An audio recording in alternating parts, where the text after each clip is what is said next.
Hey, what's up guys, Ramy here and welcome back to another video. And in today's video I will be telling you guys about my experience in the past 2 months with the Samsung Galaxy Watch. And honestly, not bad. So before buying this I was never really a smartwatch kind of guy. So what I realized after spending my first week or two with this watch is that smartwatches in general aren't for everyone, including me. Now, don't get me wrong, I'm not hating on the watch, I just don't really see the purpose of spending 200 to 500 plus pounds on a basic smartphone to go on your wrist with a few fitness features just when you have your phone, right there in your pocket. And well, honestly, I enjoy using my phone a shit ton more than I do using my watch in every aspect. So that's why smartwatches aren't really my thing. But either way, this still is a good smartwatch, so let me tell you guys about it. So having said before, I haven't really owned a smartwatch, meaning I haven't really got much to compare to, but I do still have quite a few things to say. First thing I really want to talk about is that rotating bezel. Seriously, a genius idea. Samsung took advantage of something that other companies have been trying to get rid of and just made it a cool thing that I want on other smartwatches. Screens on watches are obviously really small, meaning when you're swiping through them, you're covering most of what the screen is. So you kind of have to look at a certain angle or lift your finger up every now and then to see exactly what you're doing and where you're clicking, if you know what I mean. So having that bezel there shows you the screen completely and makes it much easier to handle through. And not to mention fingerprints. I know it's a small thing, it's something I hate, and I was happy that with this one, yeah, I did still get fingerprints, but didn't have to clean my watch as often because I'm one of those guys who carries a microfiber cloth around with them everywhere. And also, it's just a lot faster when you want to scroll through pages from page to page.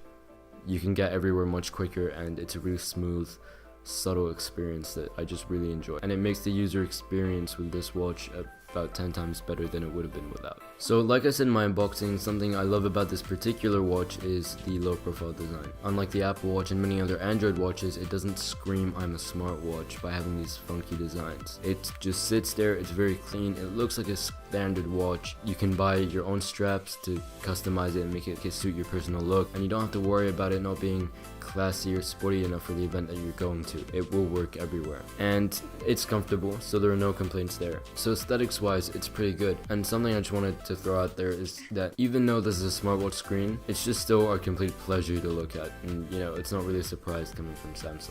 Now let's talk about the actual software and UI. So it's running something called Tizen OS, and it's pretty neat. It looks super clean, very minimalistic and straightforward. You can add your widgets, you can access your apps and games, create shortcuts, access Bixby, and then you can download the Samsung Fitness app and Galaxy Wearables app on your phone. Through these mobile apps, you can view everything about your sleep, your steps, set your goals, and everything you would expect. You can also check your stress levels, which were surprisingly accurate.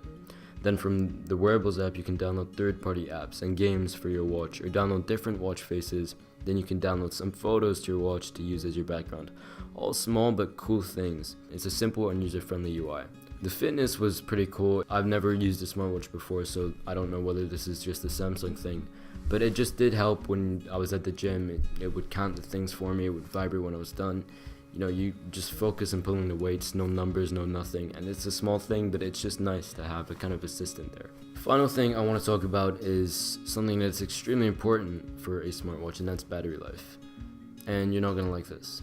So with the always on display switched on like it should, the watch would last me from around 7 AM to 9 PM, which isn't really a full day, especially if you want to use the sleep tracking.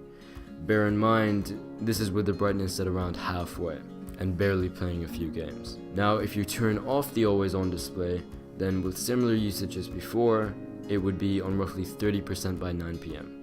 So then I would use the sleep tracker, and it would either die in the middle of the night or be on like 4%, making it unusable for the day. So what I have to ask is, what's the point of a sleep tracker if you can't use it?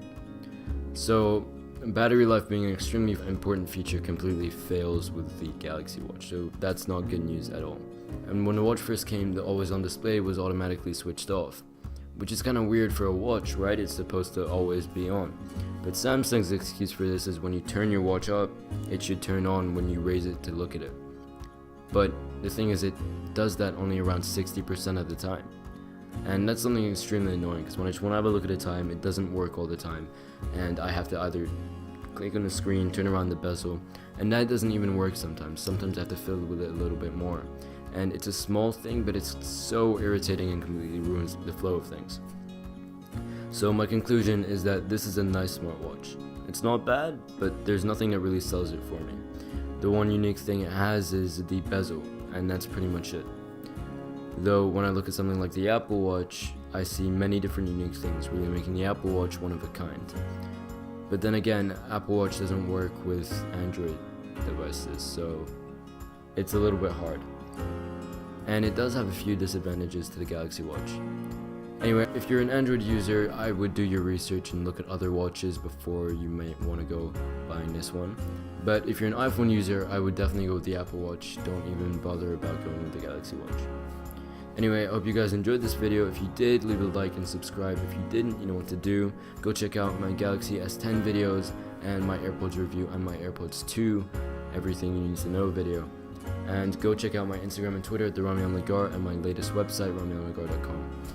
I hope you guys enjoyed this video. See you guys next time.